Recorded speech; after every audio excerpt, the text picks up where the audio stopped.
एक बार फिर से आपका अपनी पाठशाला में स्वागत है। आज हम क्वेश्चन नंबर 13 में बाकी के व्यवहार करेंगे जो हमारे रह गए थे। आधे व्यवहार हमने पहले वीडियो में देख लिए थे, बाकी के हम इस वीडियो में देखेंगे। हमने सवाल में तारीख 12 तक कंप्लीट करा था। तारीख 13 में लिखा हुआ है, राजश्री के पास से बाकी लेना में से रुपए 300 डूबत ऋण हुई और बाकी की रकम रोकड़ से मिली। राजश्री को माल बेचा था जहां में उसके पास से आधी रकम लेनी बाकी थी। तो तारीख नंबर 6 में हमने माल बेचा था, राजश्री खाते हमने उधार कितने करे थे 5400। इसका मतलब राजश्री के पास से अभी 5400 लेने बाकी है, जिसमें से 300 डूबत ऋण हो गई। इसका मतलब हमको केवल कितने मिले होंगे 5100 रुपए मिले होंगे। तो एंट्री क्या बनेगी, अगर हमको रोकड़ मिलेगी तो रोकड़ हमारे पास आएगी तारीख 13, रोकड़ खाते उधार। हमको डूबत ऋण हुई और डूबत ऋण हमारा नुकसान है, नुकसान हमेशा उधार होता है। डूबत ऋण खाते उधार,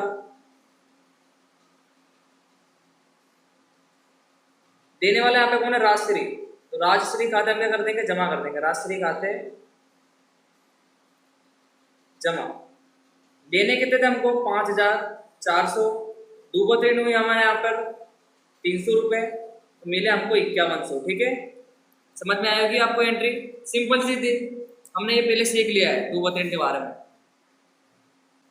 तारीख 14, धंधा में अधिक रकम की जरूरत होने से एक्सिस बैंक में से रुपए 25,000 की 12% ब्याज से लोन ली।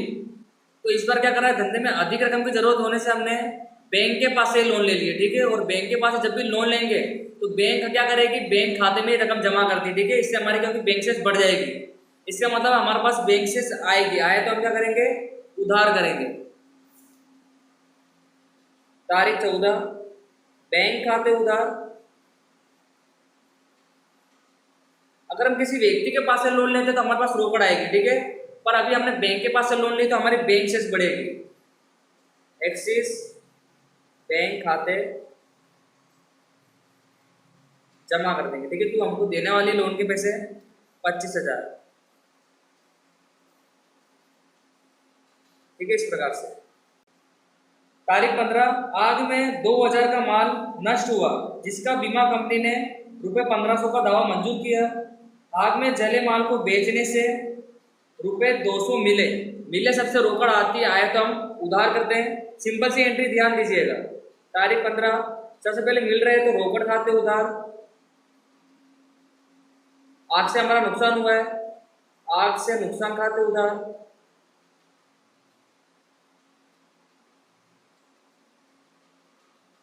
अब यहाँ पर बीमा कंपनी ने दावा मंजूर करा है, अभी रकम चुकाई नहीं है।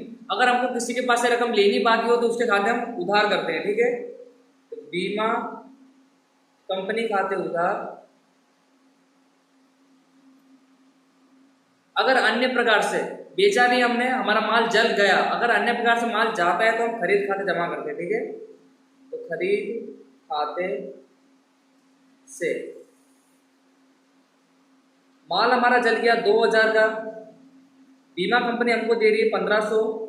उसको बेचने से 2000 के माल को बेचने से हमको कितने मिल गए हैं 200 रुपए। इसका मतलब रोकड़ आई होगी। तो आप देख सकते हो माल 2000 का चला था, बीमा कंपनी हमको 1500 रुपए दे रही है और बेचने से हमको 200 रुपए मिल गए हैं। तो हमको एक्चुअल में नुकसान कितने का हुआ 300 रुपए का नुकसान हुआ होगा। ठीक है, तो आग से नुकसान में हम कितने रुपए लिखेंगे 300 रुपए। तो एंट्री आपको समझ में आई होगी, सिंपल सा, केवल आपको अपना दिमाग चलाना है। ठीक है, तारीख 16, पुत्र का जीवन बीमा प्रीमियम रुपए 450 और आपका बीमा प्रीमियम रुपए 550 दोनों चेक से चुका है। तो आप देख सकते हो कि जो जीवन बीमा प्रीमियम है वो धंधे का आहरण होता है क्योंकि निजी खर्चे है। बाकी जो आपका बीमा प्रीमियम है वो धंधे का ही है, तो उसको हम डायरेक्ट लिखेंगे। और चेक से चुका है तो बैंक खाते जमा। तो एंट्री क्या बनेगी, तारीख 16, आहरण खाते उधार।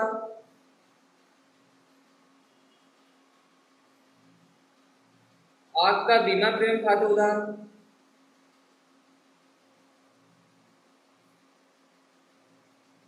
और बैंक से हमारी जा रही है, जाए तो जमा करेंगे बैंक खाते से।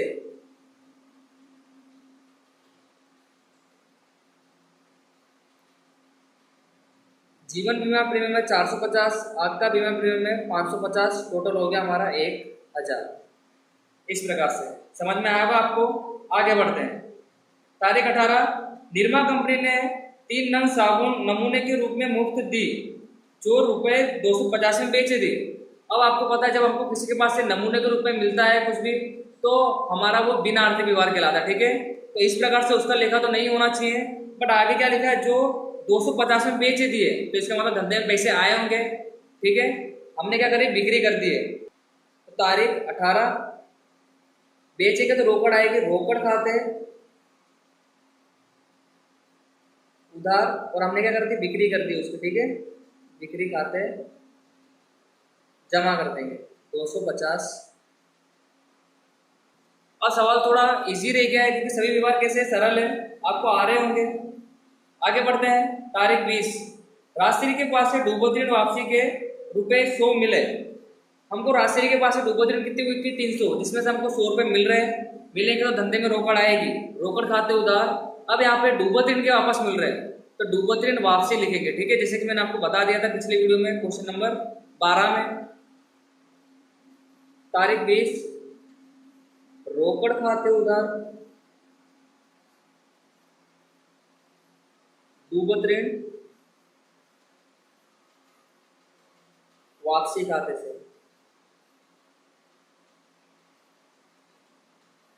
इस प्रकार से 100 रुपये। आगे बढ़ते हैं। तारीख 25, एक्सिस बैंक के लोन पर रुपए 250 ब्याज के बैंक ने वसूल करे। इसका मतलब हमारे पास से बैंक से जारी होगी क्योंकि हम बैंक का ब्याज चुका रहे हैं, जाएगी तो हम जमा करेंगे। और किसका ब्याज चुका रहे हैं, लोन का ब्याज, तो लोन का ब्याज हमारे लिए खर्च बन जाएगा, ठीक है। खर्च को हमेशा उधार करते हैं। तारीख 25, लोन पर ब्याज खाते उधार, बैंक से कम हो जाएगी क्योंकि बैंक के थ्रू चुकाना पड़ेगा। बैंक खाते 250। तो आपको समझ में आया होगा, जैसे हम नॉर्मल लोन का ब्याज चुकाते हैं वैसे हमने यहाँ पर भी चुकाया, बट यहाँ पर बैंक की लोन थी इसलिए हमने बैंक खाते से चुकाया, ठीक है।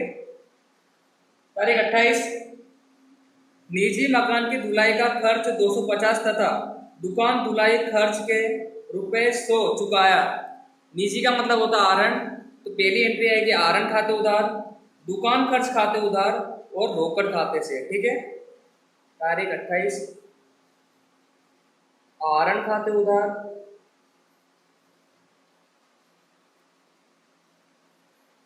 दुकान खर्च खाते उधार,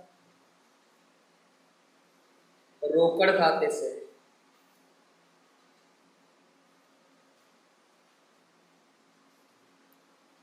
आहरण करा हमने 2000 का, दुकान खर्च हुआ 1000, टोटल हमने चुकाए 3000 धंधे में से, ठीक है। लास्ट एंट्री, इंटरनेट जोड़ की निरपेक्ष रुपए 2000 चेक से भरी। हमने धंधे के लिए इंटरनेट कनेक्शन लगाया जिसके हमने रुपए 2000 चेक से चुका है, तो इंटरनेट कनेक्शन हमारे लिए खर्च बन जाएगा, खर्च को हम उधार करेंगे। तारीख 29,